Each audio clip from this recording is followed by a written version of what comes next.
Shout out to our podcast sponsor, sportsponsorship.co.uk. If you or your business are interested in making a real difference to the Scottish game, supporting hundreds of kids into regular football, get in touch with sportsponsorship.co.uk and they'll find the right fit for your brand. Did you get up to much this weekend? No, very, very little. Sadly, didn't go and watch any live Scottish football, but that will happen midweek with the Dundee United game. But yeah, and I was just laying low. I've been really suffering this year with hay fever. I don't know, you suffer all the time with it. I know you're kind of very persistent with you, but I've not had it bad for years and years, and then the last week or so it's just been awful. It's because of all the downpours, mate. That's what it is. The humidity in the air. So that's when the pollen comes down, trickles down. You know what else trickles down? The sweat in the back of my arse, man. It's so hot. Like, I'm just sweating so bad. I'm so hot. I can't handle it. I'm just so sweaty all the time, like just chasing after. Are you not just kids. About to go on holiday to Poland where it's like 30 odd degrees? I'm staying at my in-laws. God love them. It's an old school house. There's no air conditioning. It's a fucking sweat fest, man. It'll probably not be as humid though. Like I find wherever you go on the continent, it's just never as humid. Like, mate, it's brutal here. Eh? It's so It's so sticky. I just really. Yeah, it's rough. Like all the time.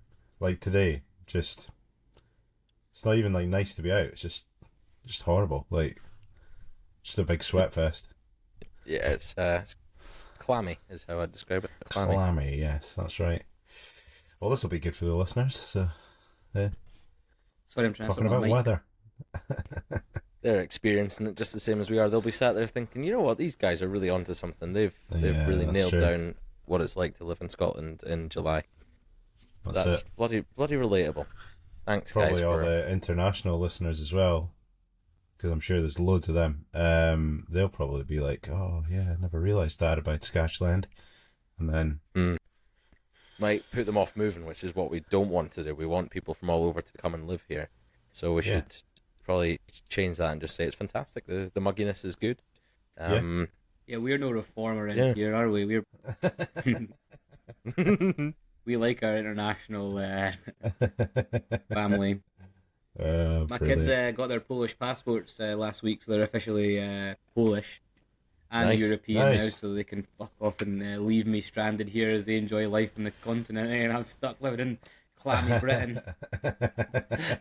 Clammy, broken Britain. Fucking piss in my rain and fucking broken system, and they're enjoying life in Europe, whizzing through the passport control and that, and I'm just like, wait for me. I was going to say, those three will surely walk straight through and you have to wait for like half an hour. Is that the case? Or? Well, we're going on holiday on Wednesday, so we'll see how it goes. I don't know if I can just hide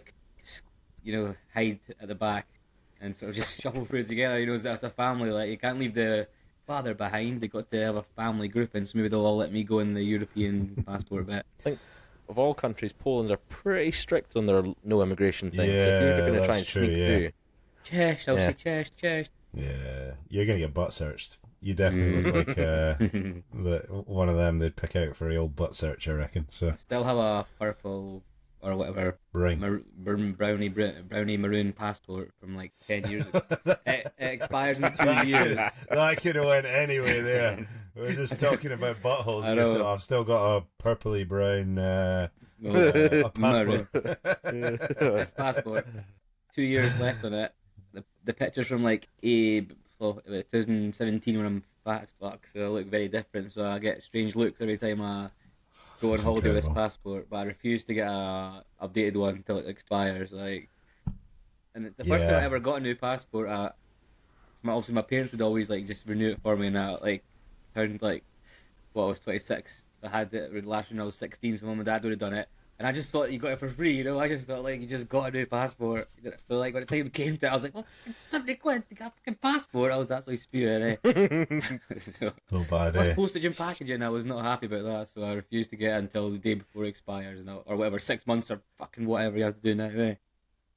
Fuck you, Nigel Farage, mate. Honestly, like. Blaming Farage. Farage for the passport nonsense, eh? The kids have two passports, one British passport, one Polish passport. The British passport's flimsy as fuck, made of fucking nothing. The Polish one's European and sturdy, you know, like the Union of the Europe fucking stapled together nicely and strong, whereas the British one just falls apart because it's fucking. How much Fair, is I it don't to get? I don't think a Polish Farage made the passports, though, to be Fuck fair. you, Yeah. Farage, mate. In the factory. I mean, Greg Wallace, like, in the factory together, like, fucking. I think he'd be taking all passports away, probably. Just no passports whatsoever. Just got to stay here and stay eat here, gruel. eat steak and chips and fucking Steak and chips, yeah. egg. Fish and chips and John Smith's. Yeah. Full English for your fucking breakfast. It doesn't actually sound that bad when you put it that way. Actually, yeah. I'm actually turning to reform now. I think that's it. You'd have a full English for your breakfast. You'd have a fucking cheese and ham sandwich for your lunch, a meal deal for your lunch, and then steak and chips for your dinner. Sticky To be toffee fair, pudding, that's none of this it. fucking pavlova nonsense, eh? Or Oh, you'd he's have to on to eat, something. like, I'd eat that only. every day if I could, every day. But Yeah. can't. I mean, the 'cause, shouting outside a I'd be hotel kind of dead. thing. Yeah, Tom, you're a plain man. You like your plain food anyway, so you don't like your chicken tikka masala, whole beef tikka masala, and all that, eh, mate? Yeah, just chicken. Chicken, rice. Not even rice, can't have rice, mate. Coca-Cola Zero, hold the Coca-Cola. Nice. Just like Clarkson only eating British stuff. He can't have ketchup or anything, apparently. So he doesn't have ketchup in his pub because it's not made in Britain. So Really? If you want, if you want Yeah, ketchup at that's Clarkson's pub, you have to just milk him, I think, for it. I don't know. The different sauce that comes out. Yeah, if that right, happens. so that's a mayonnaise, mate. Oh, come on. You've lowered the tone. It's Went supposed to be straight to it. highbrow. Is it? Well, we tried to be. No, we don't. It's a good way to intercept and move on.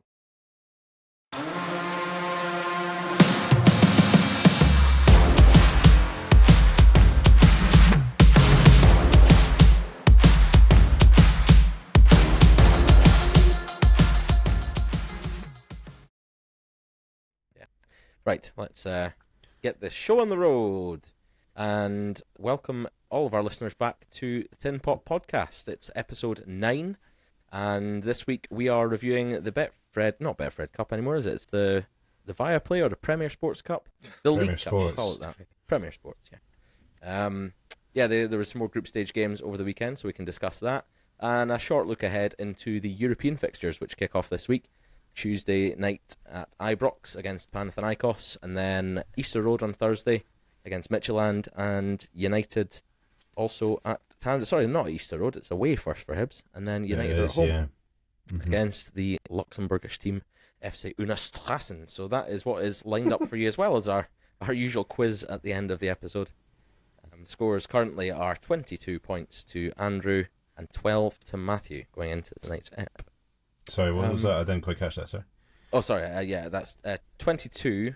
22. That's 11 times 2 if you want to do it that way, if you're good at maths. Yeah. And Matthew's Two on teams? 12, which So that's is 10 less than 10 less, yeah. mine. Yeah. Right, okay. Cool, yeah, So- no, it's just double checking, yeah, it's fine. It's fine. Getting his head early. now that we've royally pissed Matthew off, we can kick on with the podcast. And over to you, Matthew. Actually, how was your weekend? How have you enjoyed the cup group stage matches that have been going on? Yeah, they've been great, mate, honestly. To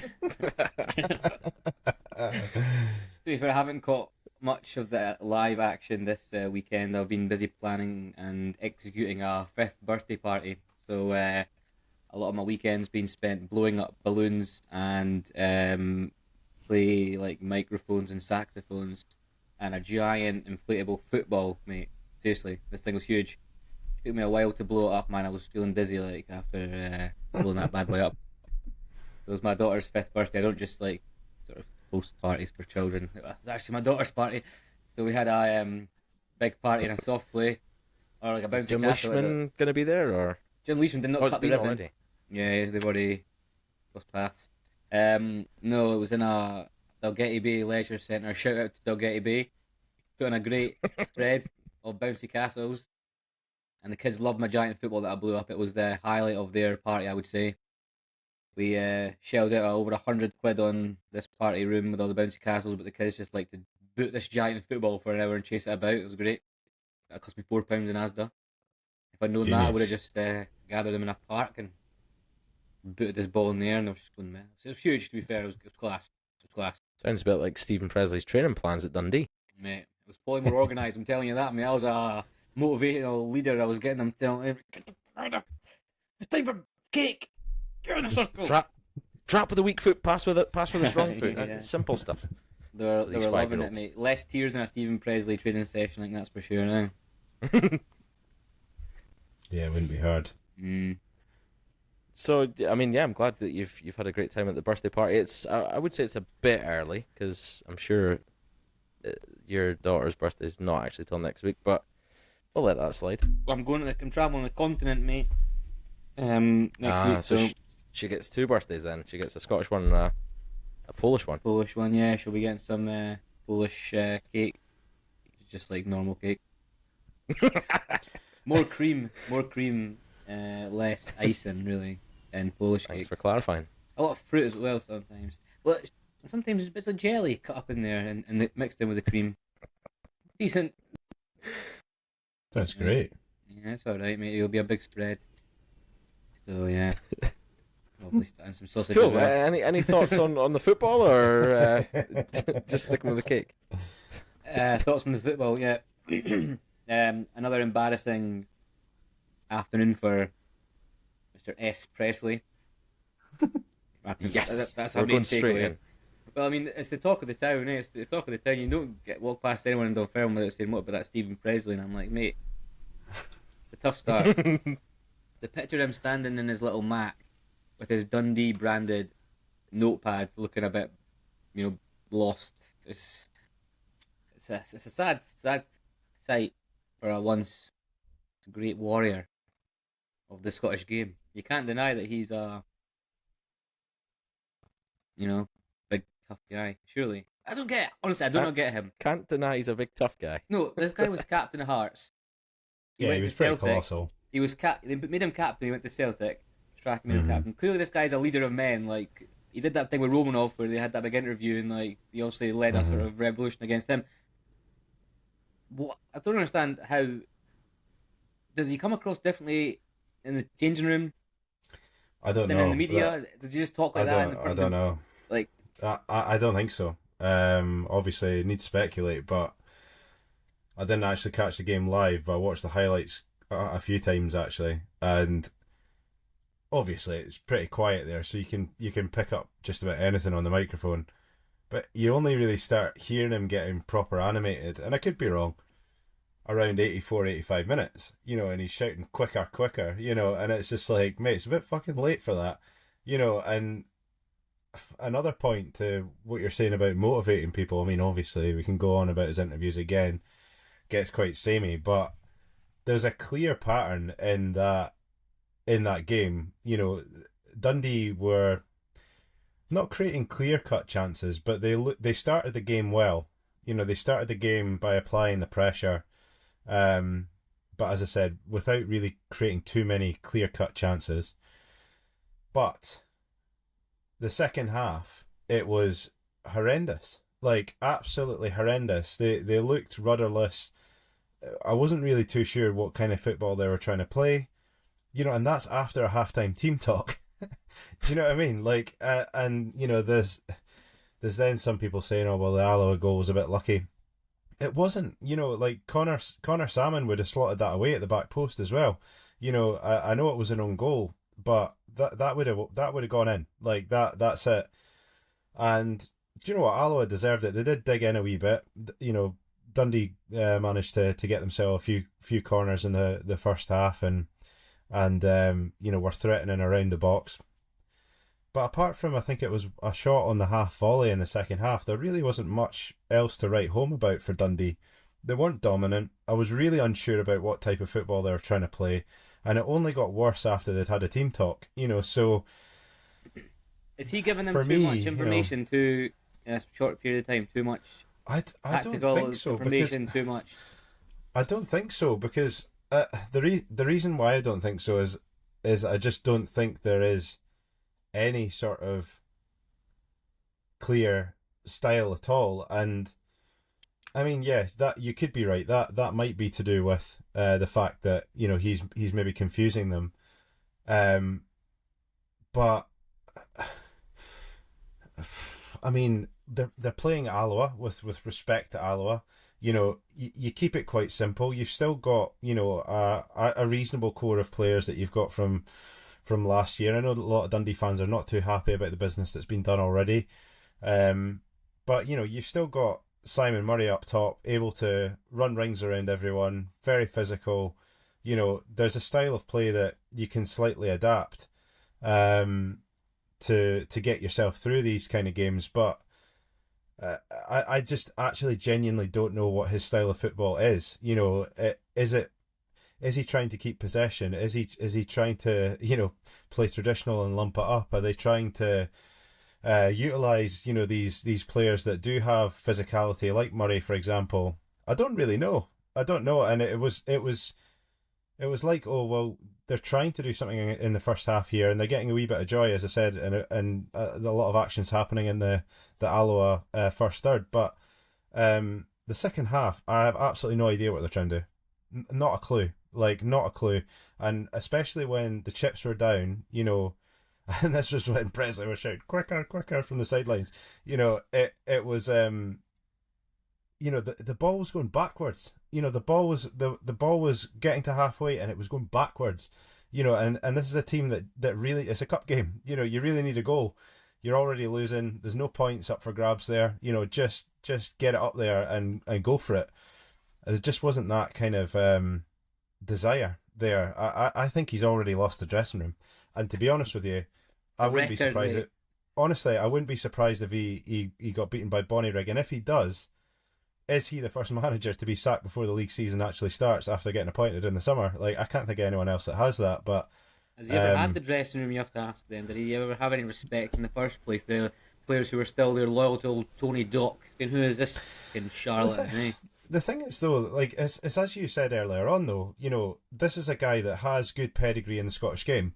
As a player, he has a really good reputation. He's played for big sides. He's been a leader in those sides as well. But I'm sorry, but this is a job for the boys. This is just that partnership with him and Strachan back in the day, which obviously was strong. I don't see anything else apart from that. As to why he's got the job. I really don't, because if there was anything else to it, it would be clear what the style of play is. It would be, the interviews wouldn't be so harsh but spineless. They would actually say, look, this is what we're trying to do here. This is the direction this rebuild's going in.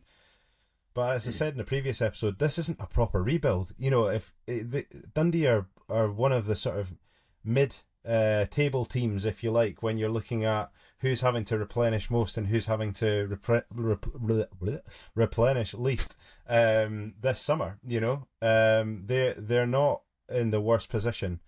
They do have, as I said, players like Simon Murray that were crucial last season, and they managed to retain them.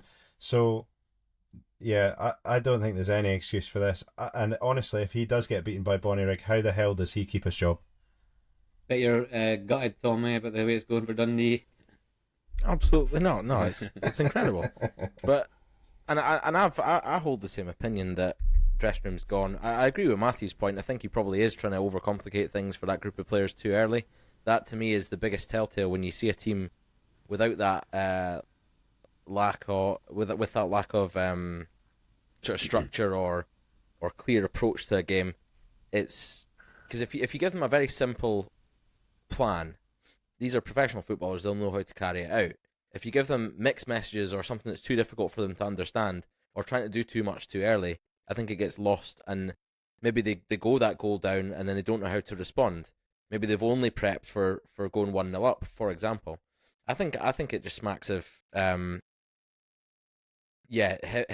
almost trying to do too much too soon. And the flip side of this is, I don't think this is the case personally, but just to play devil's advocate a bit, it could be that will come good if he's given the time.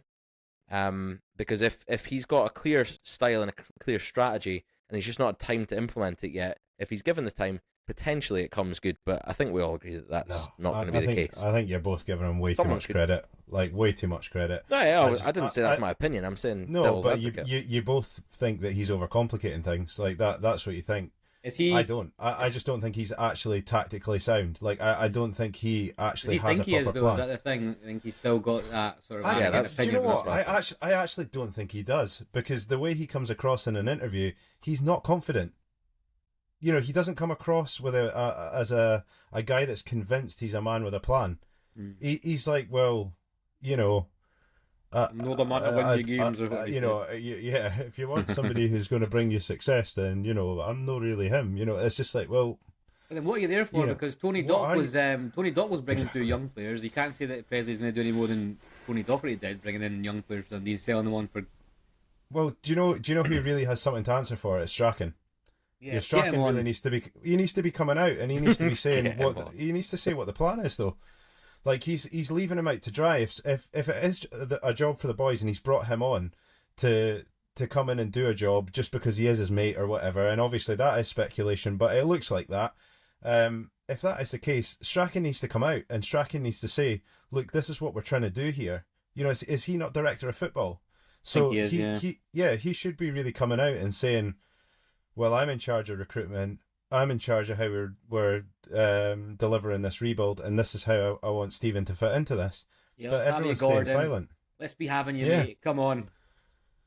Honestly, that's the only way I feel slightly sorry for Pressley. You know, he's a big enough lad, and he knows what the Scottish game's about. Of course he does, and that's where my lack of sympathy comes from. But Strachan really needs to be coming out, and he's the one that's appointed him. He's the one that's made the decision that he is the guy to improve the team, you know, on the back of getting rid of Tony. So, you know, they need to, he needs to answer that. He needs to say what the plan is, what they're doing. I mean, obviously, I'm a Rangers fan, and, you know, seeing how the board and how the director of football there have made it quite clear what their responsibilities are in this whole changeover, and also what's then expected of the manager. And then anytime the manager has to have an interview, it's very, very clear, you know, what's under his remit and what's not. That I don't think it is that clear at Dundee, you know, and that's because they're taking a back seat and they're not talking, and they're leaving him hanging out to dry. So I do feel sorry for him in that respect, but at the same time, you know, there's only so much sympathy I can have when that Dundee team should definitely have been beating Alloa, you know, on the weekend. If it's a one-off result, fair enough, but that's 2 on the bounce. I would agree that the board could have come out and spoken. I think it's too late. That ship sailed, though, because if you come out now, for me, it seems like you're undermining what the manager's doing. The manager's responsibility is to speak to the press, and he's only been in charge for 2 competitive games. So, like, if he'd come out, if Strachan had made an announcement before Pressley's first interview as manager, as coach, and explains this is why we've recruited him and this is what we're looking to do and all that sort of stuff, fine. I think after 2 defeats to poorer teams, with the whole press, the whole social media going mental about the whole situation, if Strachan comes out now and tries to defend Pressley or the decision making behind getting Pressley in, I think it could come across to a lot of fans as Pressley can't he talk for himself. You're not saying that's the case, but that's how a lot of people would view it, I think. I don't necessarily disagree with you, but if you don't do it now, and he does lose to Bonnie Rigg, then he's potentially got the sack without Strachan saying a peep. I don't think that's fair, you know, but at the same time, I guess that's football, and you know, he would deserve to get the sack, but you know, that decision for him to take that job wasn't his.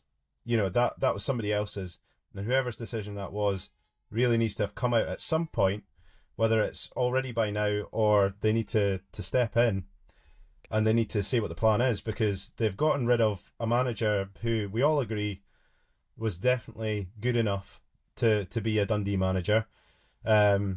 Yes, he dropped down the table slightly, you know, on the back of the season before, but they overachieved that season before, and they have lost valuable assets to bigger teams over those 2 seasons.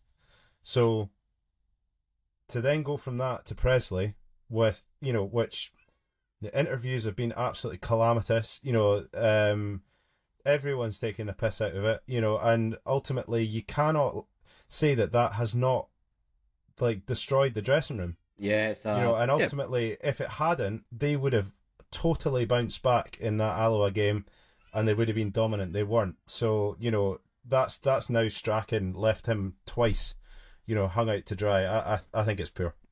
Yeah, but Strachan coming out, it's not gonna make a difference if they get beat by Bonnie. So if Strachan comes out and speaks now, and then they win, they were always expected to beat Bonnyrigg. If Strachan comes out and they lose, the fans are still going to think the same. Like him speaking about it's not going to change their opinion of Pressley's. It's not going to change their opinion, coach. But it's taking responsibility. If you are in charge of anyone in any job and you're not willing to bat for them after bringing them in, then you're just fully going to then blame the person who's not performing. It's his fault though.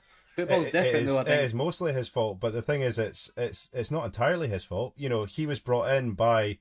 So, from Pressley's perspective, if he's offered the job from Strachan to say, look, let's get you back into management, I think you'd be really good at this, let's bring you in, let's not do an interview because you'd be really terrible at that, let's get you in and get your feet under the table. All right, yeah, no bother at all, that sounds great, I've got a university degree. And then he jumps in, and then he does absolutely terribly, which everyone expected before even a pre-season ball was kicked. And that whole time, Strachan just sat in the back like, "Oh, you fucker! I'm gonna have to just." He'll never sit this speak. one out. Really, he's never. I've never heard him speak once when he's been Dundee, whatever he's been. Yeah, I don't think he'll ever speak. But no, he has. He definitely has. Yeah, he definitely has. But he has to step in when the way it things goes are in not going football. right. The manager's always hung out to dry. You see it every single time, no matter what the level. The manager has to answer all these difficult questions, whether it be about football or about war or whatever.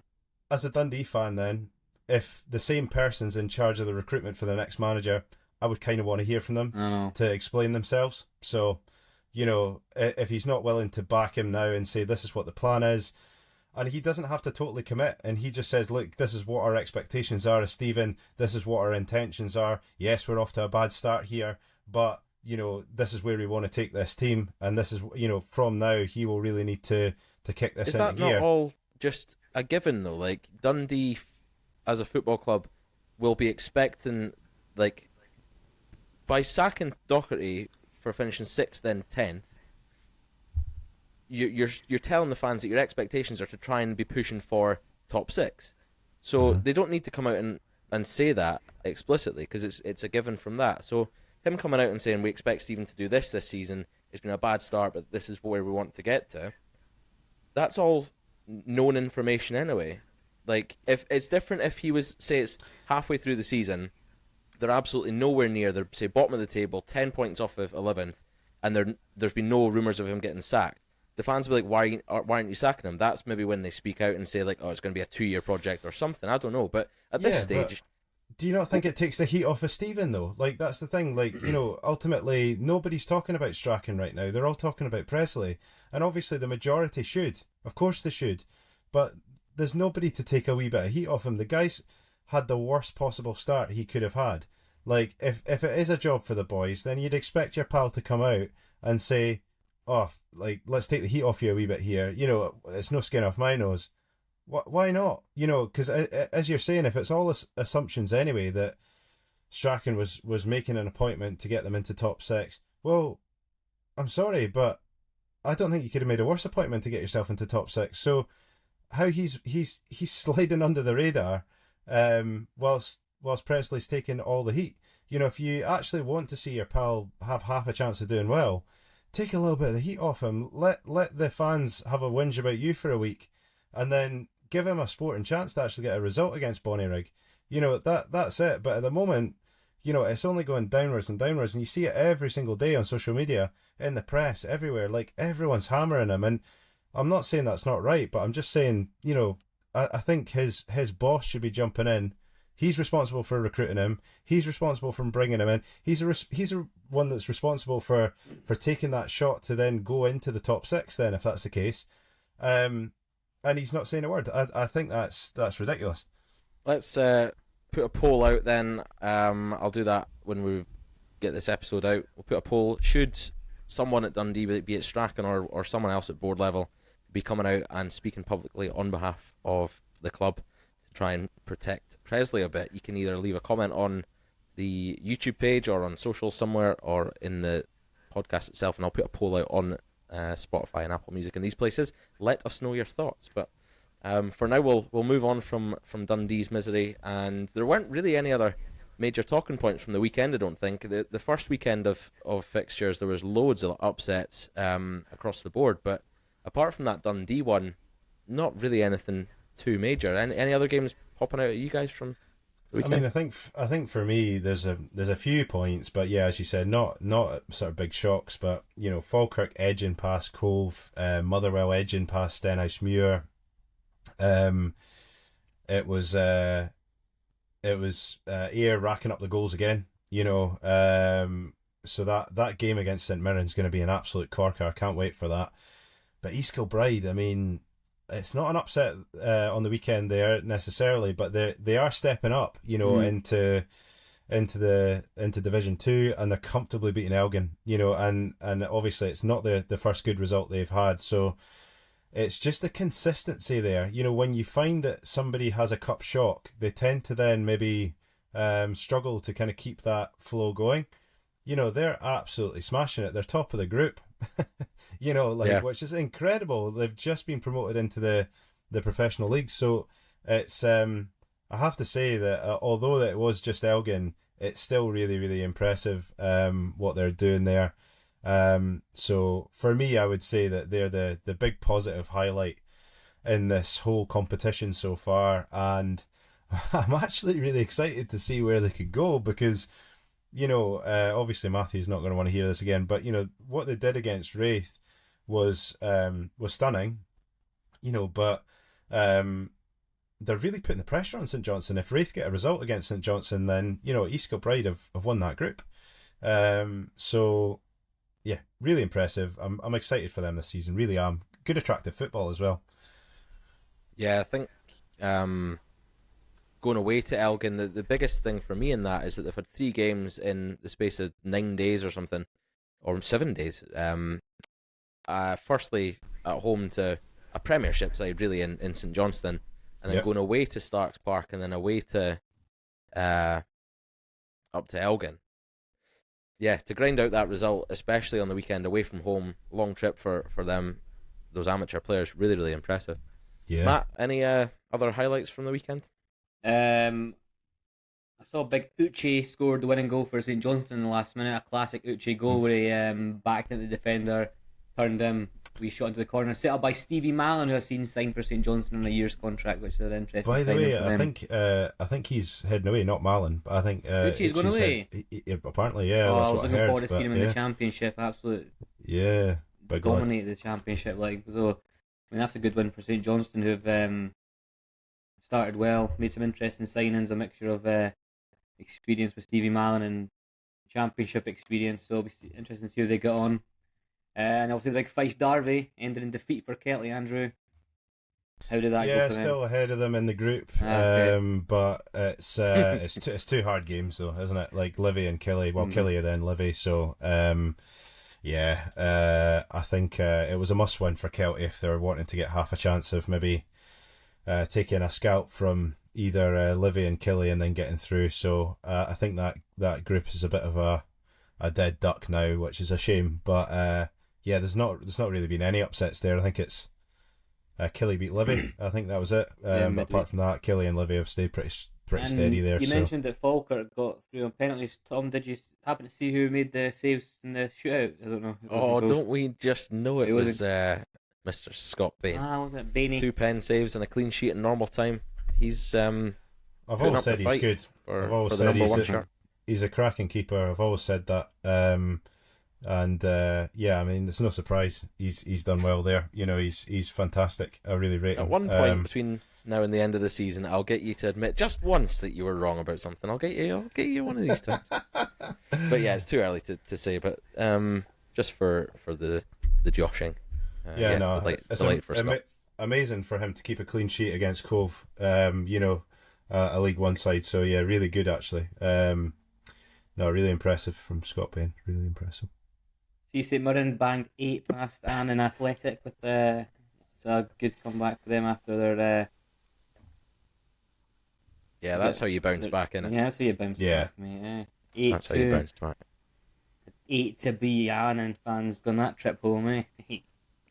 That's terrible. What? There's been a few high-scoring games so far in the group. Say Falkirk got 7 past Brecon, and now winning with 8. Brecon again losing to 0. So yeah, I was gonna say your prediction of them getting second is a fucking stinker. Only the two is getting better. They might get a 0-0 draw in their last game, eh? Get the point on the board. And a good win for Dunfermline as well. We at Dumbarton, they scored some nice goals, looking quite fast in the attack there. They're looking great, actually, I have to say. Yeah, we need to. Dumbarton also, for me, looking equally shite, I think. Vintage Lapointe needs to get some money out and get some new signings for Dumbarton, eh? Stop singing on Twitter. Mate, trust me, once he gets a couple of number ones under his belt, he's going to be... Yeah, exactly. Be X Factor in the hospitality lounge. Was it 0.3 pence he gets on Spotify for his streams there? What, 0.3 pence would be good. That'd be good. I don't know. He's maybe getting 0.003 pence. But no, it went as it should at the weekend. So Wraith playing again on Tuesday away to St Johnstone. Be interesting to see how we get on. How are you feeling about that? Well, obviously the last week's result was a absolute disgrace. Do you think you'll bounce back though? Do you think you've got that character there? No. It's going to be an interesting game against St Johnstone.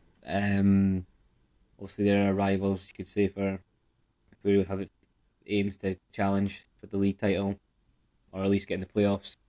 Hopefully, we can put up a good fight and defend better because we let in 4 goals against obviously East Kilbride.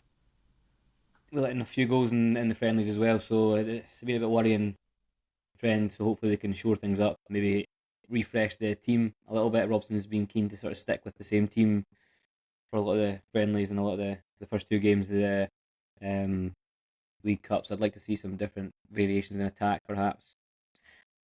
I don't know. Yeah. Do you think? What do you think so when Robson came in last season?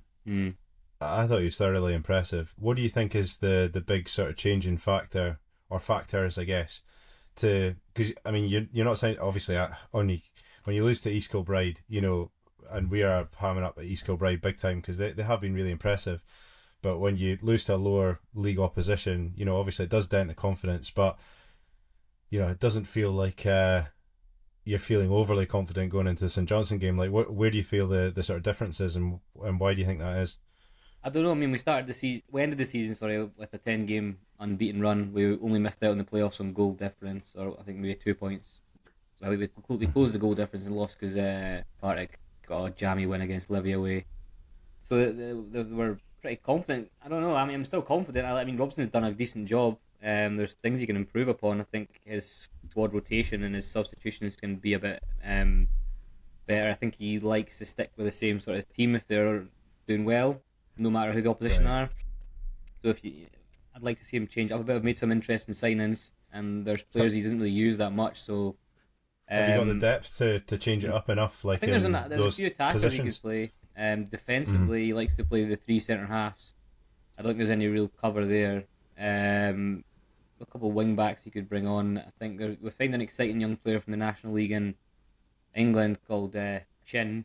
So he looks quite exciting, and obviously Paul McMullen on the other side. So I guess it's trying to fit them in whilst having Easton in the team as well. I don't know if he can drop him deeper, but he likes to play his 3 at the back, and that's just what he does, and that's how he sticks to it. I don't know. I'd like to see us play a obviously championship level team in St Johnstone, see how we get on, and then if we can perform pretty well. I mean, there's the players are there. It's a good squad. The core of the squad is strong. I don't know if there will be that depth. Again, I don't know how much more signings we'll be bringing in. I think we'll be looking to utilise the loan market from now on. Yeah, it's always hard to tell. You started the season pumping Elgin, then everyone's happy, and then you lose to East Kilbride. It's a bit of a worry. So let's just see how we get on Tuesday. If we can put in a good performance, even if we don't win, if we match St Johnstone, then that'll certainly be a good barometer, won't it? Yeah. For that'll be the most important test. It's the same with the game on the weekend there. Was it Killy Livy? Yeah.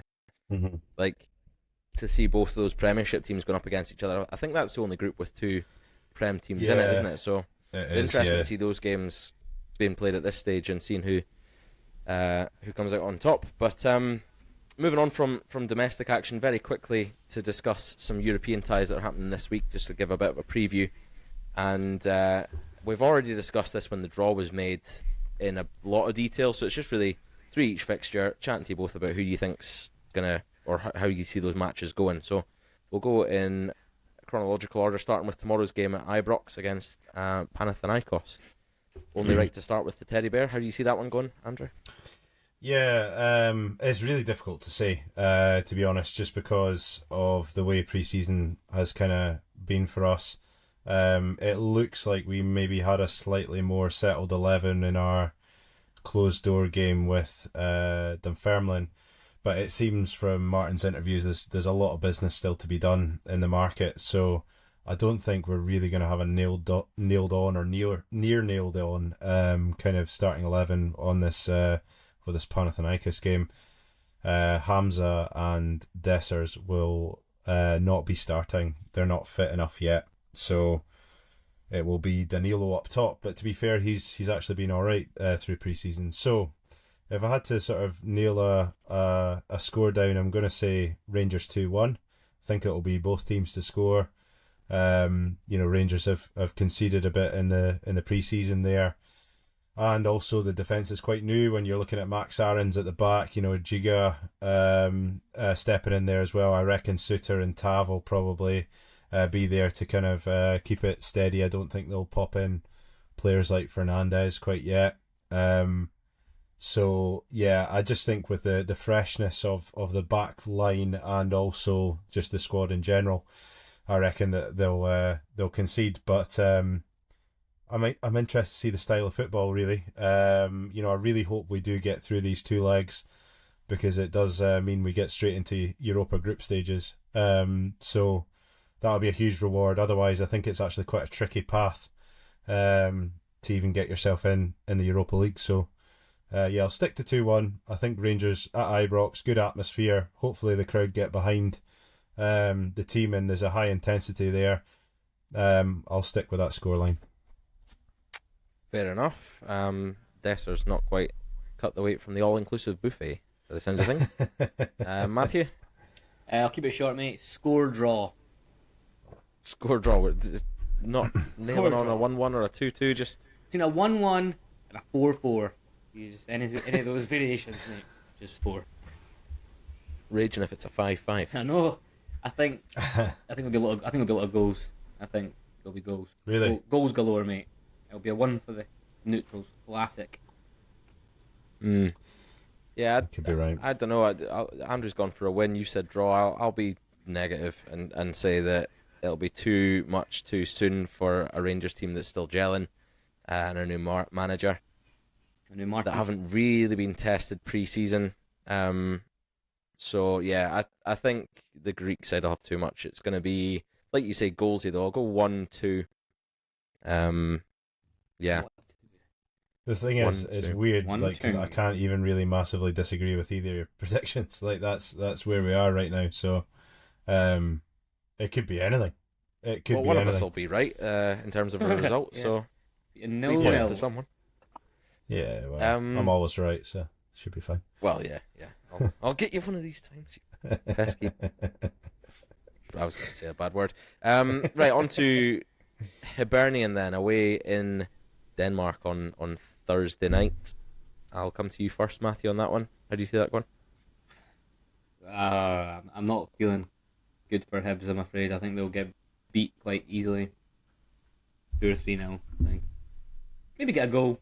3-1. Come on, I'll give them a wee cheeky goal. A wee goal there. Scramble, tap in for some Hibs player. But yeah, I think Mitchell will be too strong for them. Hibs have had a mixed bag in pre-season. Home loss to Bolton the other day wasn't a good way to end things. Shame for Darren McGregor on his testimonial. But yeah, I think it's a really tough draw, and I can't see them getting through. So 3-1 defeat for Hibs. 3-1 defeat. Probably Kieran Bowie scores for Kirkcaldy. Come on. We shout out to Always Kirkcaldy. always Yeah, repping sort the of Valenti's. KY postcodes. Yep. Good chippy. It's hard to disagree when you see the amount of money spent by Midtjylland over the last couple of seasons. I can't remember the figures you quoted, Matthew, but I've seen it a few times on socials as well.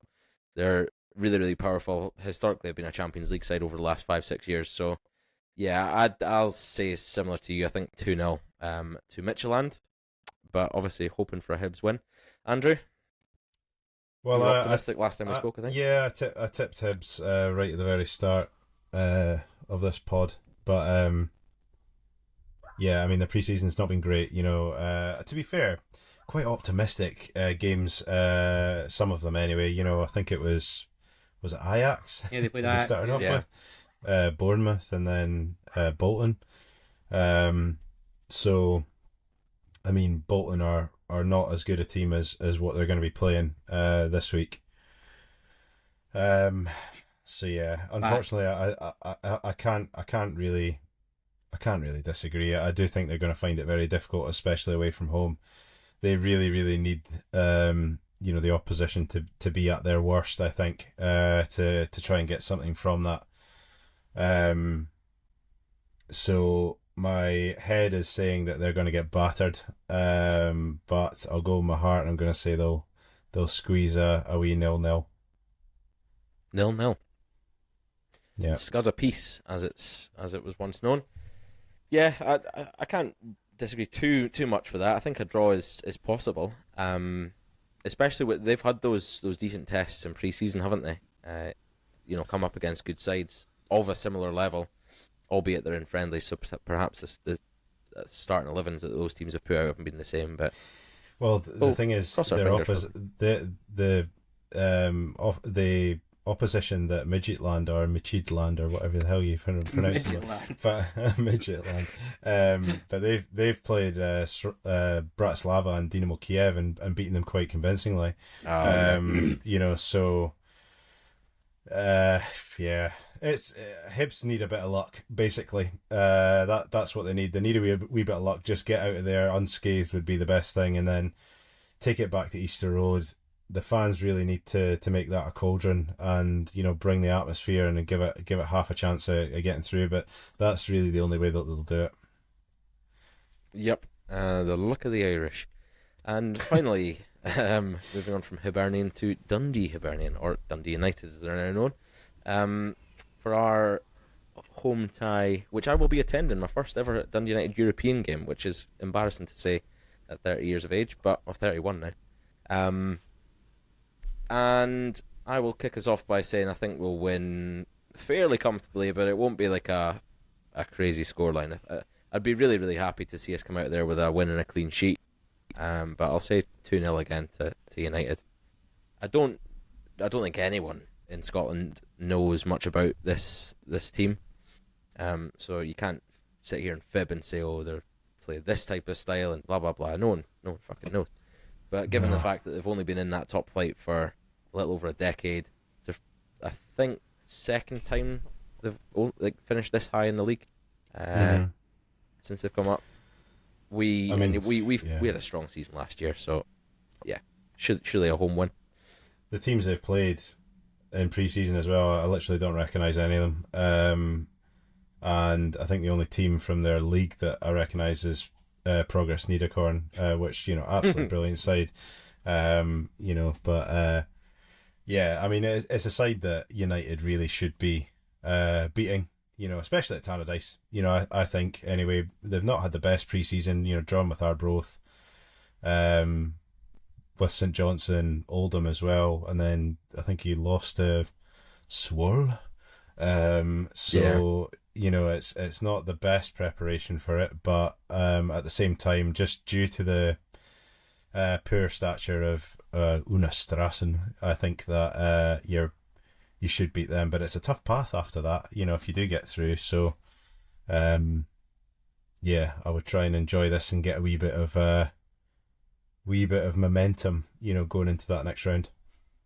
What's your thoughts on the score? You want to put your flag to the mast? I'm gonna be positive. A good win's a good manager. I think you could put pre-season aside, and I think he'll be fully focused on this. So I think Dundee United will win the game 3-1. 3-1. I'll take that. Matthew? Not much to add, really. I think it will be fairly comfortable for United. I'm going 2-0, goal in each half. Take it to the away leg and again win that. I think 1-0, and they'll go through and get knocked out in the next round, and that's that.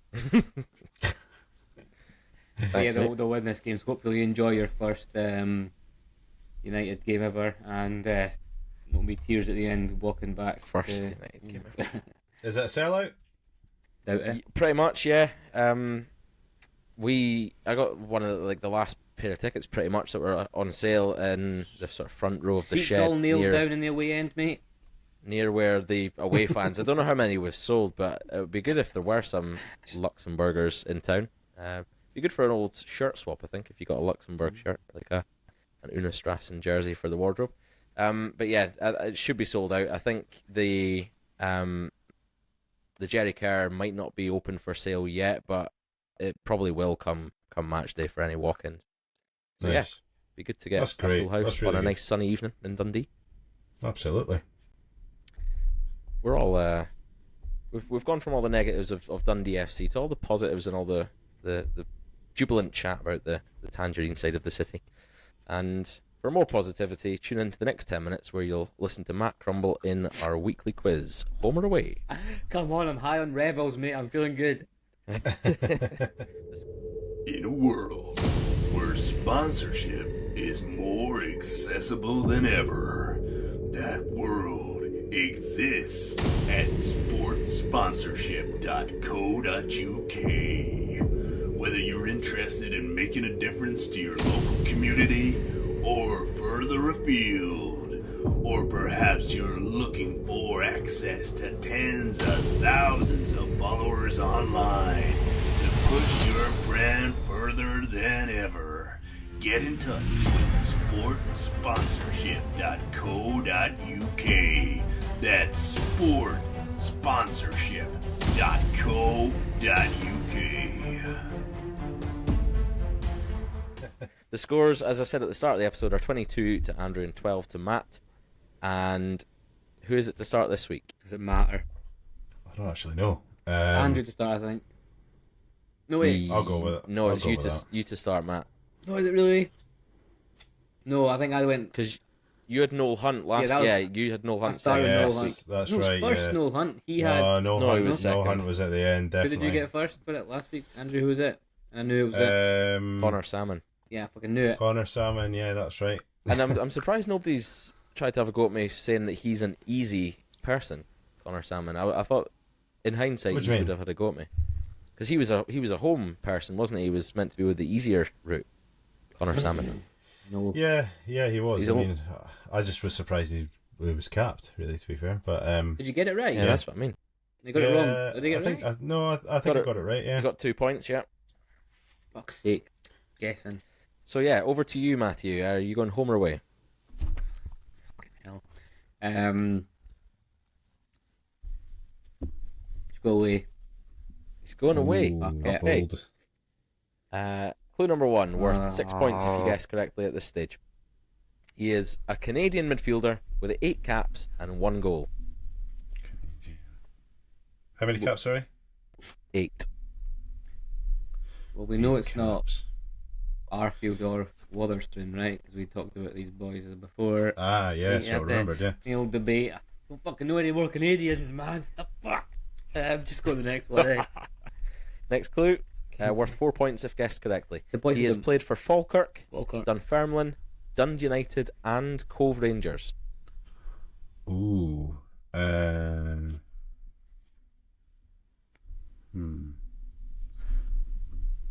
That's not an exhaustive list. It could be an exhaustive list, but I'm not necessarily Falkirk, Dundee saying that United. is Cove and who else? Dunfermline. Dunfermline. Falk. Is that in order of the career? I'd imagine. Not necessarily, no. Oh, can you not just give And me like an I order? say, it's not an exhaustive list of all the Scottish teams he's played for. He might have played for more. Cove. The Cove one, I don't know if I'm going to get that, but Cove, when they were good, well, they must be in the league with Mr. P. Hartley. After taking him to Falkirk and then to Cove, I'd imagine, when he made all those shite signings. Let's go to the next one, mate. Just bang it on. Worth 2 points if guessed correctly at this stage. Third clue. Started his career at Rangers in 2012 after coming through their youth system. I've got it. He was in the first team squad in 2012. I've got it. 2012. Was that when they were like League Two and that? Must have been, I think they did get relegated in 11-12. They're around the banter years if it's who I'm thinking of.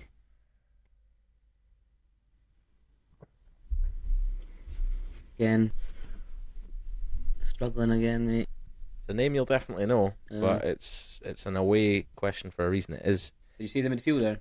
Little tricky. Canadian midfielder, 8 caps, 1 goal, played for Falkirk, Dunfermline, Dundee United and Cove, and started his professional career in the first team squad at Rangers in 2012 after coming through their youth system. It's got to be him. Yeah, pretty sure I've got it. Another couple of points for me. Oh, fuck me. I'm actually gutted you took so many clues because I could have really racked it up there. But You knew on the second clue, did you? I had an inkling just due to 2 of the teams, but I didn't actually know about the other 2. So, but then the last clue nailed it for me, obviously.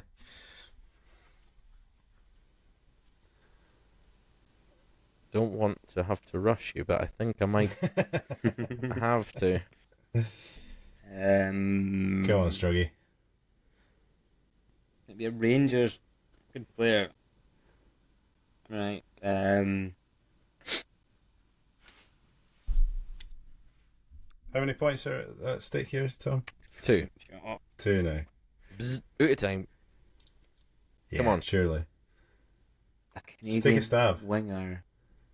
Or, I didn't say winger. Oh. Is that a winger? I just said winger. I don't know. Is he a winger? Midfielder, I didn't ever say winger. Oh, no, I don't know. I'm thinking of winger for some reason. I don't know why. Well, you're about to hear the correct answer from Andrew because I'm going to have to pass Okay, over just to pass him. it on again. Yeah, another embarrassment. Also, a wee question. It's surely Fraser Aird. Correct. I yes, knew he Fraser played Aird for Falkirk and Dundee United. I didn't know about Dunfermline and Cove, to be fair, but also played for Queen of the South, I think, on a loan spell. Yeah. There you go. But yeah, But well done. the last clue. 2 points. That takes you up to 24, which is double now Matthew's score of 12.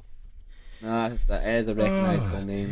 Dear. These fucking players that were Scottish that play for these fucking foreign countries, eh? Like, Well, I can't think of any other He's Canadian. Rangers youth players that were Canadian, so that's what absolutely cemented it. But that's a good one. Mate.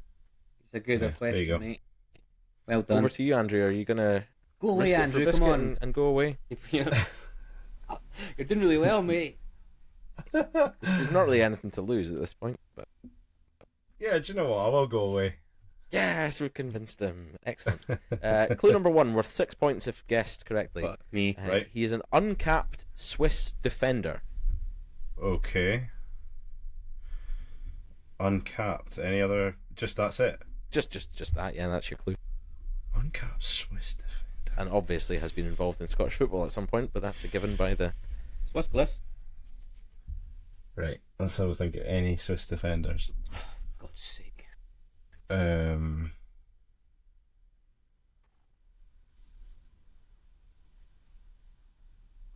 get your thinking That's cap on as well, Matthew. That's Aye. too Aye. broad. Surely.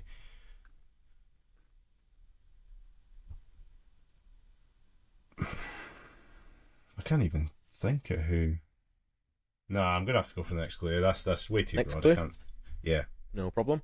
This player has a Scottish Cup winners medal and a Scottish League Cup runners-up medal, both Hang on, for the same club. Scottish Cup winner and League Cup Scottish runner-up. League Club. League Cup runner-up. Yeah, both with the same club.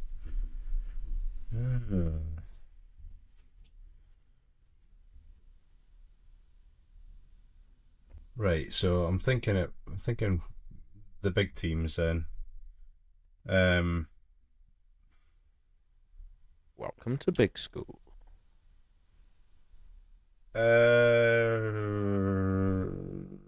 Swiss is tough. Matthew, any ideas? Not that you need to tell the names of the players, obviously, but are you... Wouldn't it be ironic There if or I did know thereabouts? this one? No.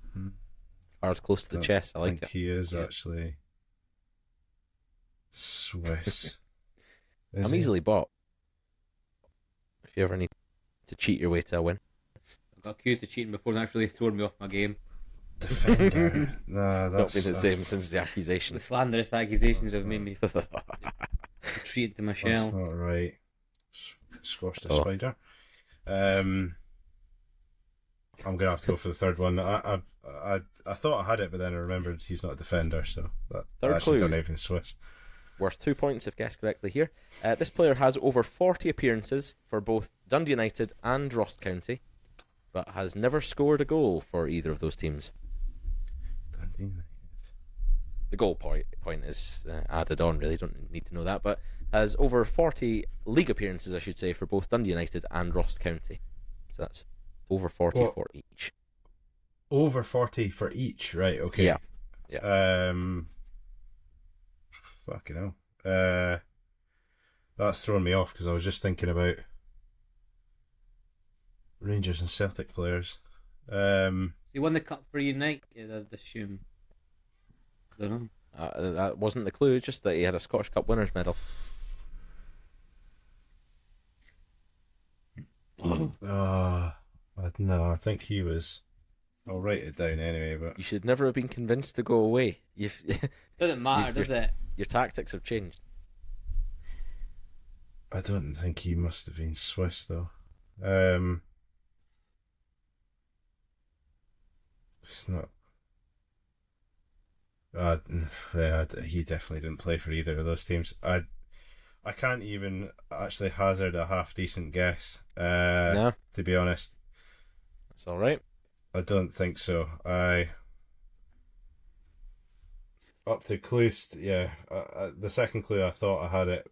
Well, I thought I had a chance, but I'm not even that sure he was a defender. So, yeah. No, I'm gonna have to pass. Passing over. Matthew, do you have any Nah, inklings? nah. Nothing at all.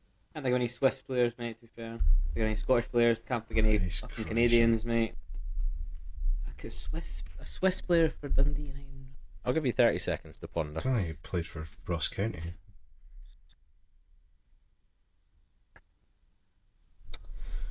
Nah, I don't know.